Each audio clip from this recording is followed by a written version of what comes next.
திமுக ஆட்சிக்கு வந்தா சட்டம் ஒழுங்கு என்னுடைய நேரடி கண்காணிப்பு. பெண்களுக்கு எதிரான குற்றங்கள் இரும்பு கரம் கொண்டு தடுக்கப்படும். இரும்பு கரம் கொண்டு தடுக்கப்படும். நம்ம தமிழ்நாட்டுல இந்த வருஷம் மட்டும் கிடையாது, ஒவ்வொரு வருஷ காலத்திலையும் வன்கொடுமைகள் அப்படிங்கிறது கொஞ்சம் கொஞ்சமா குறைஞ்ச பாடு கிடையாது.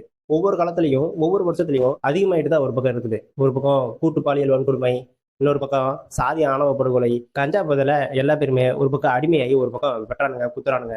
இந்த மாதிரி தான் நம்ம தமிழ்நாட்டில் வந்துட்டு அவல நிலைகள் அப்படிங்கிறது காவல்துறை இவங்களுடைய அலட்சியத்தினால இந்த மாதிரியான வன்கொடுமைகள் எல்லாம் நடந்துகிட்டு இருக்கு அப்படின்னு இன்னைக்கு மக்கள் வந்துட்டு கையில் எடுத்து போராடக்கூடிய ஒரு சூழ்நிலை அப்படிங்கிறது இன்னைக்கு ஒரு பக்கம் நடந்துகிட்டு இருக்கு. அதுவும் நம்ம தூத்துக்குடியில விளாத்திக்குளம் சட்டமன்ற தொகுதியில இருக்க வேடநத்தம் அப்படிங்கிற இந்த வில்லேஜ்ல வந்துட்டு என்னதான் நடந்தது, இந்த மக்கள் வந்துட்டு எதுக்காக கையில் எடுத்து போராடிக்கிட்டு இருக்காங்க அப்படிங்கிற நியூஸ் என்ன அப்படிங்கிறத பார்த்தோம் அப்படின்னா, பிரதிபா அப்படிங்கிற பிளஸ் டூ படிச்ச ஒரு மாணவி கூட்டு பாலியல் வன்கொடுமையினால ஒரு பக்கம் சதைச்சு ஒரு பக்கம் கொண்டிருக்காங்க.